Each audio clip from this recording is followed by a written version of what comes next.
Hello, it's good to see you. Today we are going to go over a list of some questions.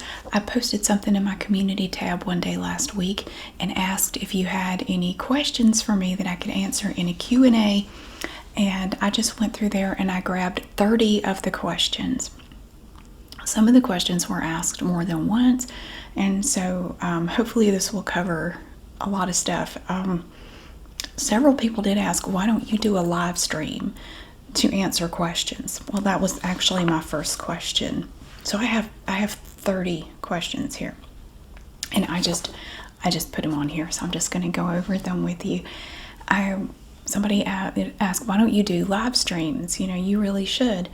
Well, for two reasons. The main reason is every time I do a live stream, I come away from it feeling bad. Like, I always have this bad feeling, and it lasts for several days after I do it. I just come away from it feeling not good. I don't know. I feel like I always come across as kind of bitchy and snarky, and I don't mean to. But the thing is, you have all these questions coming at you at once, and you could, for me, I sort of feel attacked. Like, it's very overwhelming. And it makes me really uncomfortable, and I don't handle it very well, but when in a format like this, I can take my time, I can read through the questions, pick out some questions and answer them at my leisure, and I don't get distracted. I get distracted by watching the feed, and I forget what I'm saying, and that makes me frustrated, and then I feel like I never fully answered any of the questions, which makes me irritable, and all in all, it's just an unpleasant experience for me. It might be the kind of thing where if I kept doing it, I would become more comfortable with it. But I don't like doing live streams. I really don't. It's not that I don't like y'all. It's not you. It's me. I feel every time I do one, I never feel good about it, and I always regret doing it. I always think, I shouldn't have done that. That didn't go well, and I always feel like I just come across as a bitch, and that's why I don't like to do them. That's one reason. And also, well, the other reason I just stated, two people have asked me, why don't you do ASMR as a live stream? I don't really think ASMR works in a live stream format. I mean, maybe I'm wrong. Maybe somebody has figured out a way to do it. I just don't think the kind of videos that I do really fit a live stream format. I don't see it. So I haven't bothered doing it. So I always feel bad about it. I always feel like I'm a bitch. And I always feel like I never answered all of the questions, and I just don't think ASMR works in a live stream. Because, you have people that get into the chat and they're just being jerks, and it's very distracting, and people spam their questions, and, I find the whole experience to be very unpalatable. It just doesn't suit me. I personally don't like it. So, and this is another question I wanted to address right away. What got you into making ASMR videos? And I tell this story. I try to tell this story on my channelversary every year, July 15th. But I know a lot of new people have come along and you haven't seen that.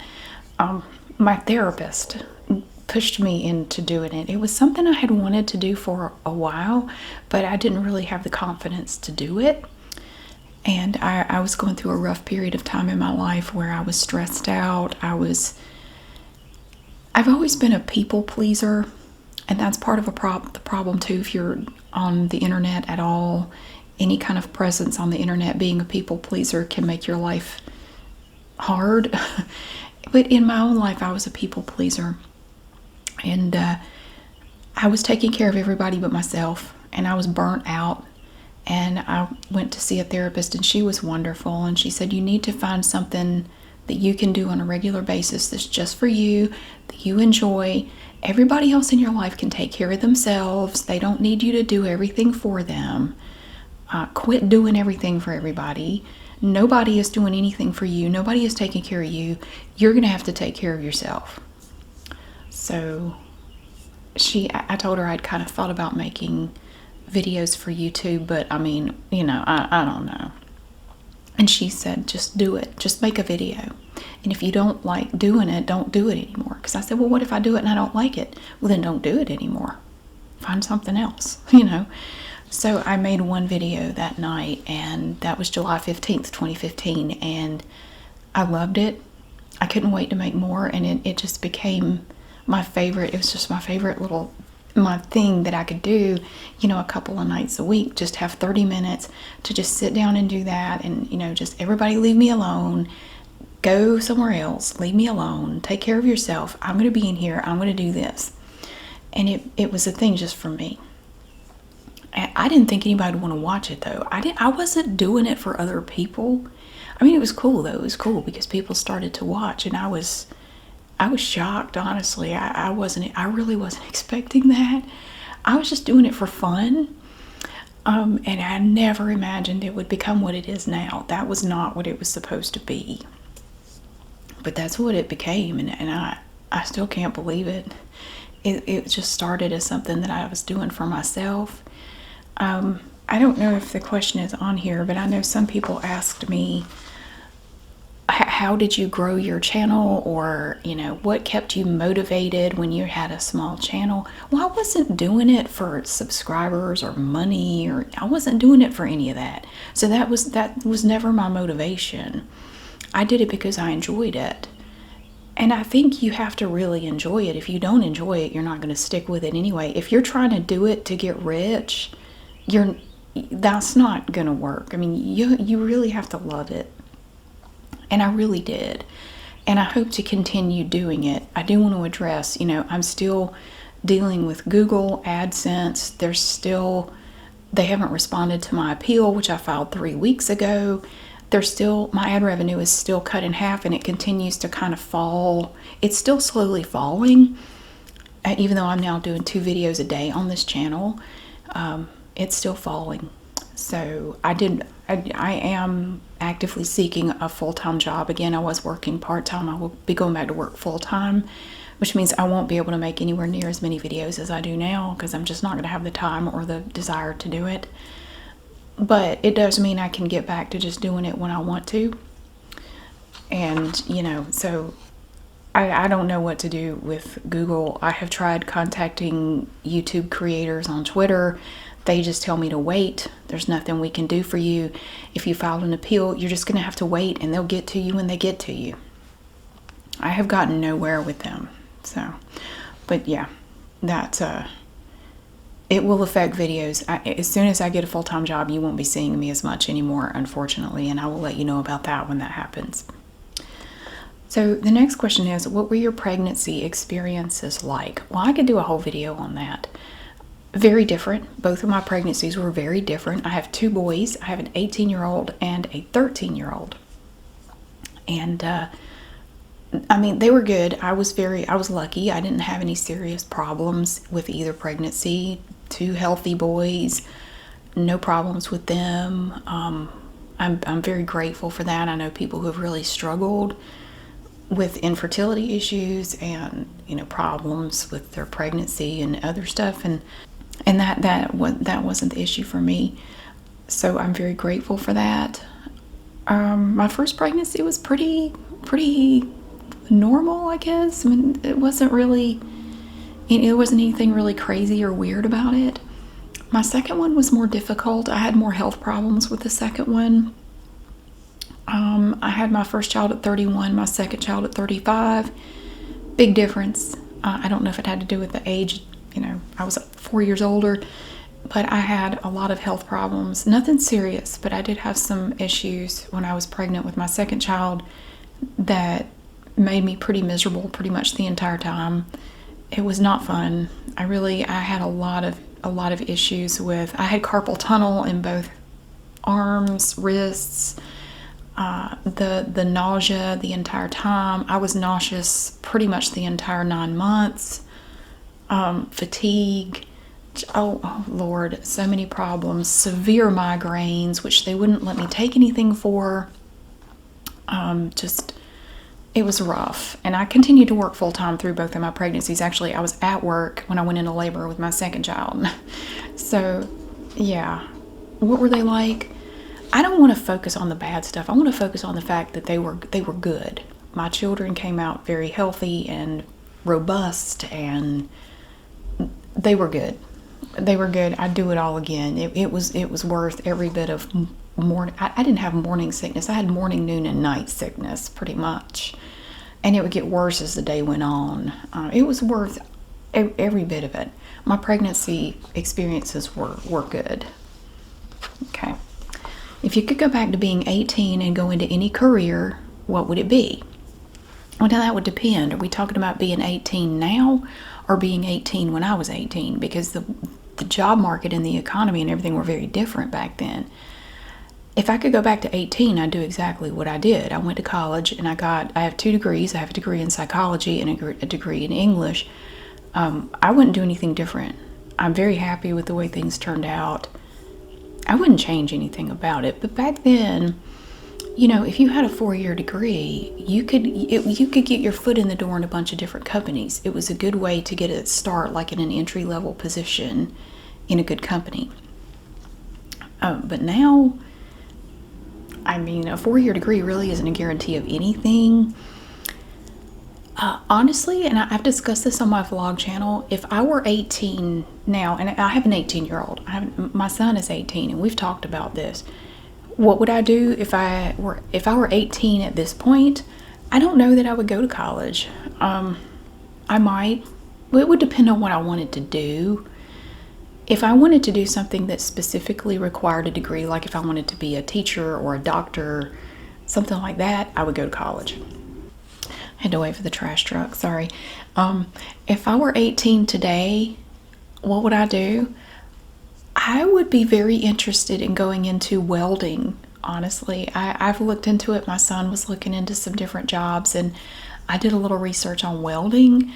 I honestly would seriously consider welding. There are all kinds of specialties in welding that you can do. And it can involve travel, which is fine. And you can make really good money being like one of these niche welders. There's all different kinds of welding you can do.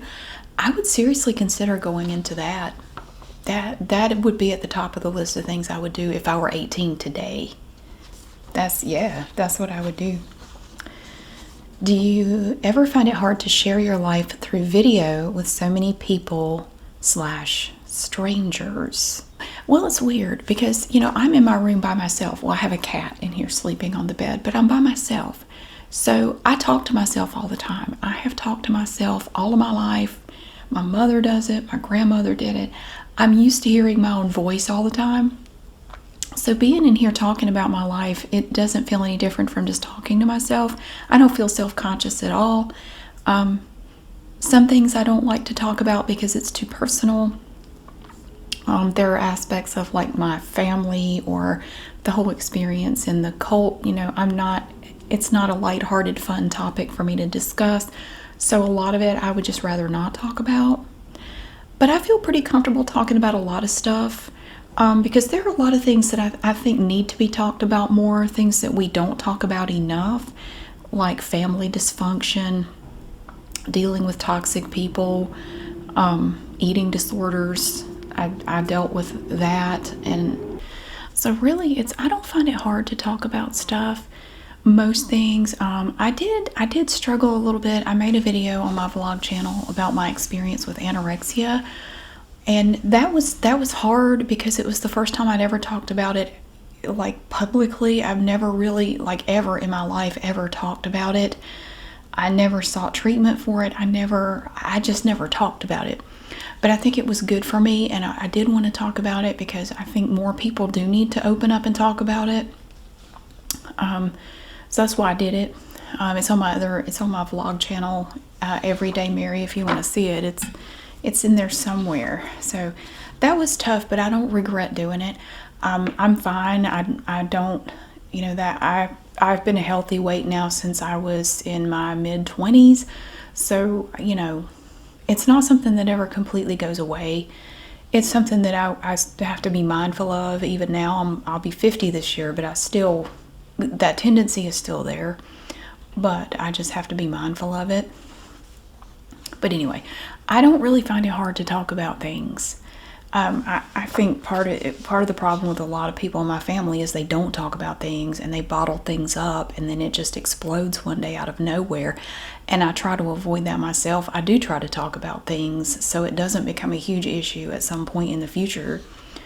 So I don't really have a problem doing it. Okay, question number 6. Some of these I can answer very quickly. Have you lived in other states?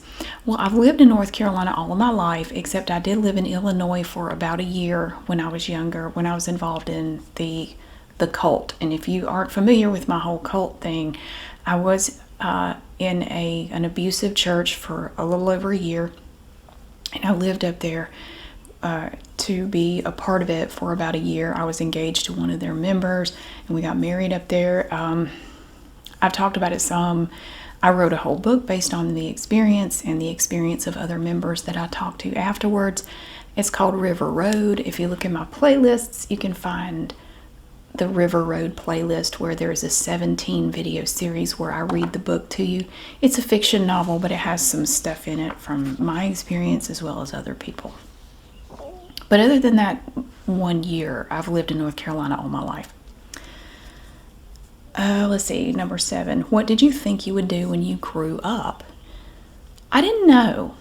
But I can tell you that from as far back as I can remember, I knew I would go live somewhere else. I always knew that I lived in a small town. Nothing wrong with that. It was great.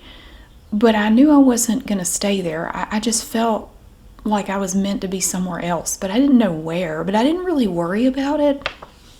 I can remember being 4 and knowing that I was going to grow up and go away. I was not supposed to stay there. It was somewhere else I needed to be, but I didn't know where. And I wasn't exactly sure what I was going to do. My dream jobs, I don't know if this might be one of the questions. My dream job was to be a part-time veterinarian and a part-time race car driver. I wanted to do those two things. I wanted to do one half the time and one the other half of the time, and have horses. I wanted to have like a ranch and horses and drive race cars and be a vet. That's what I was going to do. That didn't really work out though. What is your dream vacation?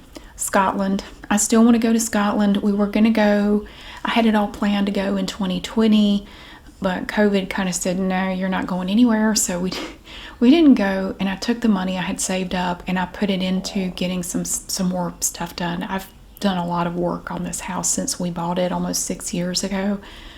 So I just put the money into some stuff here. So I still want to go, but, well, especially now, with my ad revenue going away and my day job also went away, it's probably not going to happen anytime soon. So my dream vacation is still to go to Scotland one of these days. That would be cool. That's my dad's family is from there, and I want to go, but I don't know when that's going to happen now. So it's probably not going to be anytime soon. Number 9. Do you have special collections of anything like rocks, dolls, erasers, whatever people collect? I really don't. When I was a kid, I collected rubber snakes. I had a lot of these little rubber snakes, lizards, frogs, in any kind of reptile or amphibian or whatever. I had a lot of rubber snakes especially. I loved them. And then when I got older, my mom gave them all away. She gave away basically all of my stuff. Yeah, she gave away my rubber snake collection. I was pretty upset about that. And I used to have a collection of bouncy balls, like rubber balls, and I think my kids took those. I think they went to my kids.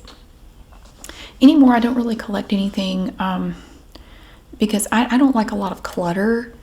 I'm constantly getting rid of stuff, and I don't like a lot of clutter. So I don't really collect anything. I guess the closest thing I would have to a collection would be all of my Volkswagen buses. I do have a lot of those. I have too many, honestly. I have big ones, small ones, and they're cool, but I've kind of put a cap on it. Like I see cool Volkswagen buses all the time, but I don't buy them because, not like real Volkswagen buses. I can't afford one of those. My goodness. Yeah, a Volkswagen bus like I would want would be like $60,000. So you definitely don't have one of those. But I guess that would be the closest thing I have to a collection would be Volkswagen buses. But I don't really collect anything else. What kind of advice would you give to someone who's new to ASMR but is nervous to start an ASMR channel of their own? Well, I'll give you the same advice my therapist gave me. Well, first of all, don't start it because you want to make money or become famous or anything like that, because that's not enough of a motivation to do anything. I would say just start it. That's what my therapist said. Make one video. What can it hurt? Set up a little channel, make one video, see how you feel about it. If you don't like it, don't do it anymore. If you like it, keep doing it. But if you don't enjoy it, you're not going to keep doing it anyway. As I always say, you have to love it even when you hate it, because there will be days that nothing will go right. You will make a whole video and then realize like your microphone wasn't plugged in, or it wasn't working, or it was muted. I've had that happen. My microphone was muted and I didn't realize it. Things will go wrong. People are mean. That's another thing I would say. Be prepared, because people are mean. There is no limit to the things they will criticize and scrutinize and insult about you and your videos and everything about your whole channel. There's a nonstop stream of these people. Just block them. Don't try to talk to them. Block them, remove their comments, and move on. But sometimes it will hurt your feelings. They will say things and it will hurt your feelings. I mean, I don't care how tough you are. They will hurt your feelings, because there's no limit to what they'll say to you. And they don't care. They will say anything just to hurt you, because I don't know why they do it. I don't really understand the motivation. I don't know what prompts people to do that. It would never occur to me to do that, and I don't understand people who do it. I don't get it. But you have to be prepared for that. There will be mean people. It doesn't matter who you are or what you do. People are just going to be mean sometimes. Most people are awesome. I'd say 99% of the people are awesome. But that 1%, they can get really nasty. So I would recommend, if you want to make whatever kind of videos you want to do, set up a little channel, make one video, see how you feel about it. Are you excited to make more? Because I know I was. I wasn't even halfway through making my first one, and I was already thinking, we could do this and we could do this. Because my biggest fear was that I would run out of ideas. That has never been a problem, because I get great suggestions from y'all. I get ideas from things in everyday life. I am constantly getting ideas for things, and it's really cool. And yeah, it's really great. But just, you have to do it for yourself. If you want to do it for fun, don't worry about views or subscribers or don't worry about any of that. I didn't worry about any of that. Just do it. Just try it. You got nothing to lose. I mean, get your phone out, whatever. Don't go out and buy a bunch of equipment or anything. Just start with whatever you have. I started with a little Samsung Galaxy S5 phone in 2015. And I had no tripod. I had nothing. I had to take a stack of books and kind of prop my phone on the books, and I couldn't get it angled right, so I had to take some tape, and I put some tape on one of the books, and then I put it on the phone to kind of angle it where I wanted it. So that first video of mine, I had a stack of books with tape holding the phone, because I didn't have anything else to work with, and I didn't know if I wanted to keep doing it or not. I wasn't going to go invest any money in anything. But after I did a few, I did go out and get a tripod for my phone, and so yeah. But this is a lo-fi channel, by the way, if you're not aware. This is not one of those high def channels at all. It's not, because I don't want it to be, and that's all I have to say about it. But if you're nervous to start, that's okay. I was very nervous, because I didn't know what was going to happen. I didn't know if I was going to like it or not. I didn't know if people were going to make fun of me. Well, so what if they make fun of you? If you enjoy it, who cares? Don't worry about them. Those are dumb people with no life. Don't worry about them. If they want to make fun of you, or they want to make you feel bad or pick on you, They're an even bigger loser because they're spending the time watching somebody that they think is a loser and spending their effort and time typing comments to you. I mean, they're a bigger loser than whatever they're saying. So don't worry about them. They don't matter. They're just, they're ding-dongs. Just block them, remove their comment, and don't worry about them. If you enjoy it, that's all that matters anyway. Don't worry about them. But they will come. They will come. I always feel like I have to tell people that. Don't let them discourage you. Don't let them stop you. Just forget them. So my advice, just do it. Just do it. Make one video and see how you feel. See if you want to keep doing it or not. I would do it today. Just go ahead and do it. Make like a short video, see how you feel. That's my advice. Number 11, what do you think it means to have a happy life? That's a tough. Is having children, a spouse, a career, all of the above, having a happy life? But see, now that depends on you. I mean, that's going to be different for everybody. A happy life to you is not going to look the same as a happy life to me. What I enjoy doing might be torture for you and vice versa. I prefer to spend most of my time by myself. I prefer solitary activities. For other people, that could be awful. They could hate it. You have to figure out what happiness looks like to you. What would a happy life be for you? Because I can't answer that. I have a happy life. I will be happier once I get a full-time job and have some sense of where all this is going, like with my finances and everything. That would be good. But overall, that's a bump in the road. Overall, I'm very happy with my life. I have my solitude. I have my kids here. I have a family that I love and they love me. I have friends that I love and they love me. And I have, I work out. That's kind of like my main hobby at this point. I don't know how that happened, but somehow I decided I wanted to get in better shape, back during COVID. And so I just dedicated myself to working out more and doing more strength training and doing different types of workouts. So, and it paid off because I just had some blood work done not too long ago, and my numbers are better than they've ever been in my life. I was shocked by how good they were. So, but that's part of a happy life for me. That might not be a happy life for you. I don't know. There is no magic formula you can't sit down and plug numbers into a formula to figure out what a happy life would look like for you. I wish I had an answer. I do. But part of being an adult is that sometimes there's a lot of uncertainty. Things are not going to be 100%. You're not going to know for sure what the right choice is for you. You're just going to have to figure out for yourself what it is. When you're young, it's kind of nice because most kids don't have to make big decisions. You have adults in your life that do that for you. And it may suck sometimes. You may want to make a big decision, but you can't because you're just a kid. But you don't have to deal with that decision. But as you get older, every adult has to do it. Every adult has to make big decisions that will affect their lives. And you're always going to wonder, did I make the right choice? And sometimes you're never going to know. You're never going to know if you made the right choice or not.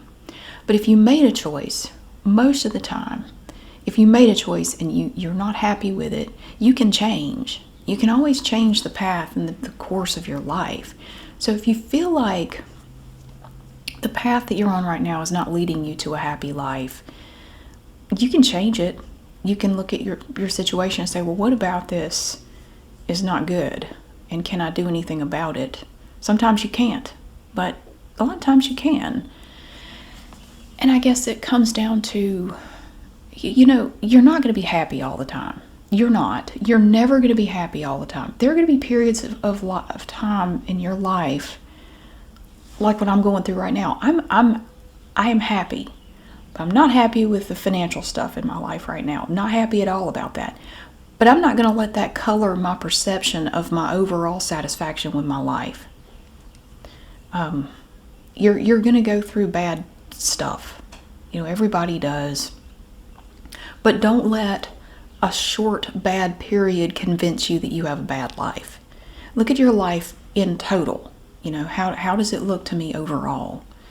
Or is it just this one thing right here that's bothering me? I don't want that to distort the way I see every other good thing in my life. My whole life doesn't suck. It's just this one thing. I wish I had a better answer. I wish. I would love to bestow that gift upon the earth. You know, here's a magic formula. Here's a magic wand. You can figure out exactly what would make you happy. There is no such thing. You know, there's the world the way we want it, and then there's the world the way it is. The world the way it is, sometimes you're not going to be happy. Sometimes you're going to be downright miserable for any number of reasons. Bad things will happen. No matter what you choose for your life, you know, there are going to be bad times. There are going to be hard times. But overall, if the overall trajectory of your life is not what you want it to be, if you're still breathing and you're still above ground, it's not too late to change. But that is totally up to you to do and to figure out. So is having children, a spouse, and a career going to make you happy? I don't know. Well, it can add to your happiness. It can take away from your happiness. But overall, I think happiness is different for everyone. I think everybody has a different happiness baseline. You know, some people, it seems like, you ever notice that some people, no matter what's going on in their life, they're always positive. They're always up here, you know, for the most part. They have their days where they're not quite so positive, but it seems like overall they seem pretty happy most of the time. Of course, you never really know if people are happy, but they seem happy. And then there are other people, it seems like no matter how good things are, they can always find something to complain about, and they just never seem happy. I think we all have a different happiness baseline. You know, we can go up or down a little bit, but we always come back to that. So you have to figure out, I think, what your happiness baseline is, and you have to kind of work from there. I think my happiness baseline is pretty good. I think most of the time I'm pretty positive. I just try not to dwell too much on bad stuff. You know, I want to fix problems that I can, but I don't want to get stuck there thinking that, oh, my whole life sucks because of this one thing. Everything's awful. Everything is terrible. I don't want to turn into Eeyore, you know. I don't want to be like that. I want to staying positive, trying to stay positive and look for the positive things, to me just feels healthier than just dwelling on the negative stuff all the time. But some people just seem to do that. I don't know if it's a habit or if it's just something about their personality. I don't know. But yeah, figure out where your happiness baseline is. But I don't have a magic answer for you beyond that. I'm sorry. Do the people you know at your regular job and your whole family know that you make ASMR videos? How do they feel about it? How do your sons feel about ASMR? That's a whole lot of questions. That was all from one person. Does my whole family know? Like extended family? Probably not. My immediate family knows. I think I have some cousins who know. But the people where I worked, of course, my day job went away. I was working for this attorney, and we had one big client, and they decided to move all of the work that we were doing to another firm that was doing work for them to kind of consolidate it. And the attorney that I was working for, he's an older guy. He's in his 70s, and he's decided to retire. So I don't have that job anymore. So but he and I worked together for 20 years. This year would be 20 years that we worked together. It's crazy. But yeah, he was great. But anyway, he knew about it. None of the other people there knew about it. I didn't really see the need to. I don't go around advertising it. There are people who've known me for years who don't know, because the nature of our friendship or our relationship is that I just don't think it's. I don't feel a need to. I don't go around talking about it, you know. So I mean, literally everyone in my life doesn't know. My mom doesn't care about it at all. I've discussed my relationship with my mom on my vlog channel before, you know, at length, and we don't have a great relationship. She never cared about it. she never had any interest in it, but she just never really had much interest in my life anyway. It doesn't interest her at all. My dad thinks it's interesting. He asks me questions about it sometimes. He's kind of curious about it, and he always asks how it's going. And my kids know about it. Some people ask me, "Do your kids know that you have a YouTube channel?" Yeah, I'm pretty sure they know that. Pretty sure they're aware. There's a play button in the hall downstairs that might tip them off to it. But yet they don't watch my videos. Nobody in my family watches what I do, as far as I know. I mean, they know about it, but they don't care. You know, it's like if they knew I liked to knit for a hobby. Oh, my mom likes to knit. You know, that's about all they would say about it. They don't care. They don't get involved. They don't. How do they feel about ASMR? They have no opinion on it. I think they both think it's kind of weird because they don't have it, and they don't quite get it. Like, whatever. They think it's kind of weird. Okay. Number 13. How does one stay motivated to persevere through some tough times or moments in life and not let some other things derail one's goals? Oh, well, that's tough. How do you not get derailed from your goals? I don't really have a good answer for that. Just stick to your goals. Stay focused on your goals. Write them on Post-it notes and stick them on mirrors in your house.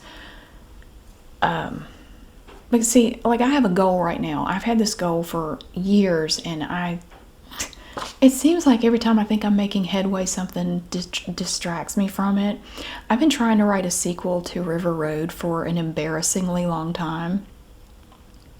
And I was really starting to make some headway with it, and then everything with YouTube and my day job just kind of fell apart. And so I have been so stressed for the last month or so that I can't even pick it up and look at it. Like, I cannot sit down and write it because my head is just so full of this other stuff. I can't clear it enough to sit down and work on it at all. But I keep it in here. I have a legal pad, like a notepad. And I'll write longhand. That's the best way for me to do it. I write the story longhand, and then I type it, and as I type it, I do revisions and edits and add things and take things out. I can't even sit down and write it, but I do keep the notepad. It's in my room, and this is the pen that I use to work with, and it's always there as a visual reminder. And that way, if I do have a moment where I feel like I could sit down for a minute and do this, I do. I pick up that notebook and I try to work on it, even if it's just for 10 minutes. That keeps me motivated. That keeps me focused. I've never given up on that goal, and I'm going to reach that goal.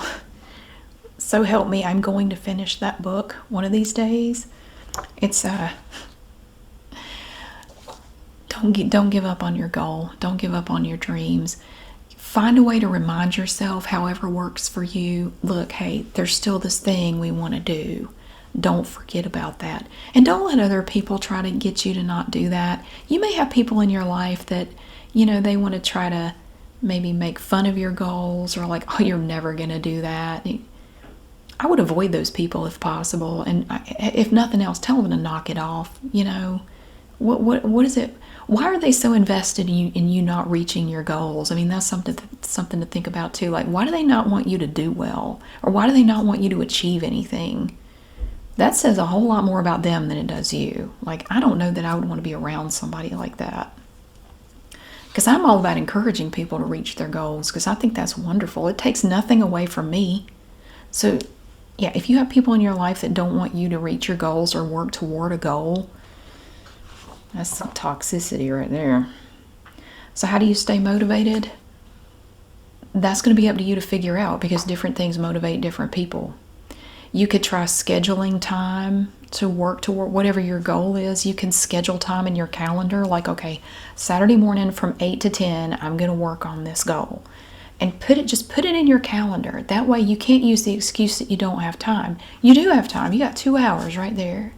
Sunday afternoon from 3 to 5, I'm going to work on it. And just block that time out on your schedule and force yourself to work on it. That's what I need to do. I need to take my own freaking advice. Okay. Number 14. How do you maintain your stamina and motivation to create nearly every single day? Well, here lately I've been making 2 videos a day, 7 days a week. I've been making at least 1 video a day, 7 days a week for a very long time. It's a rare day that I don't make at least one. And if there is, now a lot of times I will make a video, but the checks, YouTube does these checks where it listens to your video and watches your video. I have had days recently where I had one day where the checks took 8 hours to run and you can't publish it until they're done. So it didn't get published that day. I did do a video that day, but because of the checks, I wasn't able to publish it until the next day. I've had that happen a couple of times lately. They run for hours. Sometimes they take 20 minutes. Sometimes they take 6 to 8 hours. And you never know when that's going to happen. It seems random. Anyway, so how do I maintain my stamina and motivation to create nearly every single day?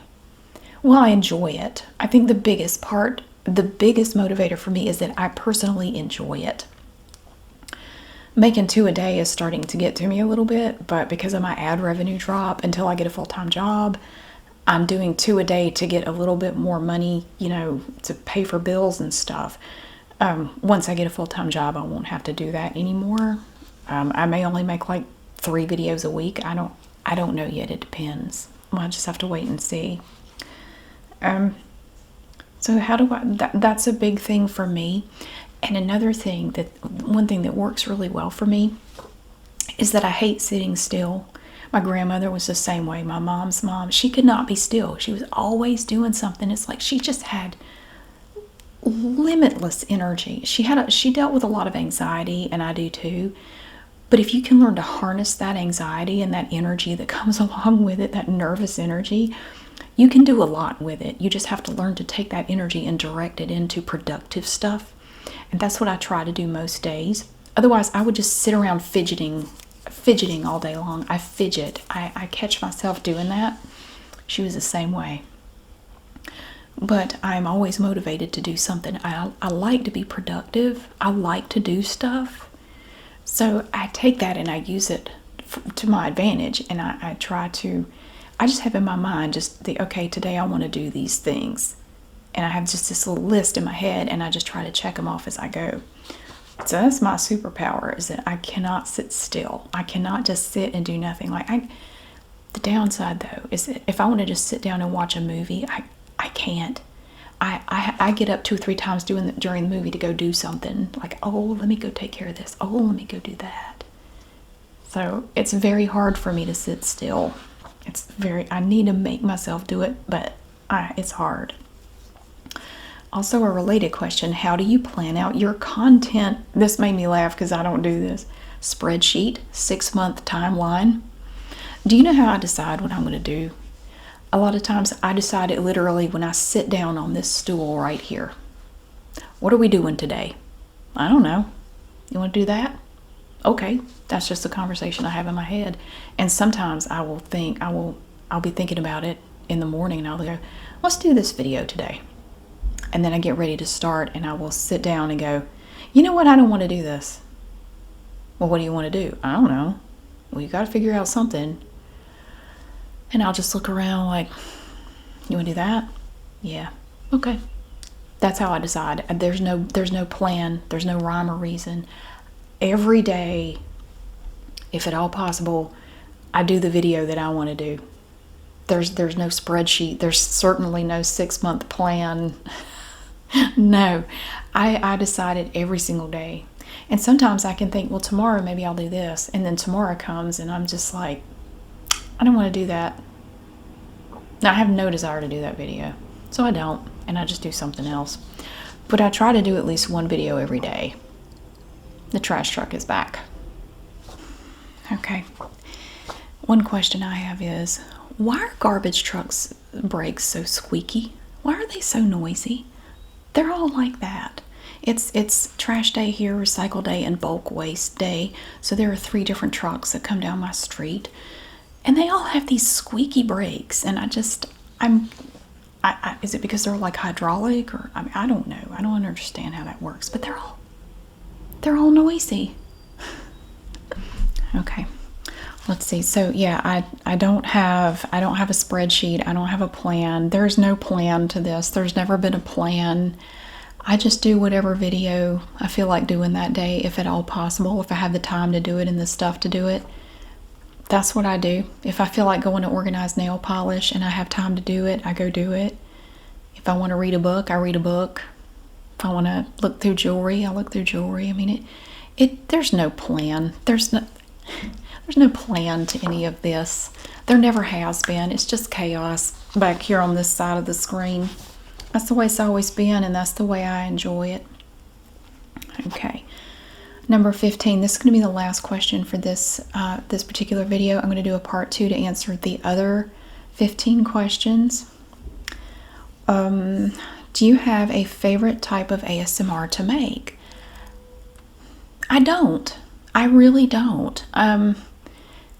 My favorite changes every day. Whatever video I did that day, that was my favorite. That was the one I picked. That's what I wanted to do. I really like doing all of it. I do that. I can't. There's not really any particular type that I don't like, because if I don't like, if I don't like it, I'm not going to make it. You know what I mean? Like, if I don't want to do it, I don't do it. So everything that you see from me, that was what I wanted to do that day. Unless there was something I wanted to do, like, oh, I want to do this, but I don't have when I need to do it. That's okay. We'll do it when we get it. What do you want to do today based on what we have here? Well, I'd like to do this. Okay. So that's what I do. That's my favorite video of the day. So that's what you get to see every day, pretty much 7 days a week. That's one thing I love about it. I get to do what I want to do. And I love the fact that so many people like it. It makes me happy. It makes you happy. Like, everybody wins. It's the best thing. I love it. So do I have a favorite? Yeah, I do. It's whatever you saw that day. That was my favorite. So that is number 15. I'm going to stop here. And if you want to hear more, I do have 15 more things here that I want to go through. And I'm going to do that in the next video. If not, thank you so much for watching. I hope you enjoyed getting to hear all this rambling today. I feel a little bit better about this than I would a live stream, because I have the questions in front of me and it's a more controlled format. So I like that. I like my chaos, but not too much chaos. I want to be in control of the chaos, if that makes any sense. But thank you so much for being here. I really hope that you have a wonderful day, and I'll see you again soon.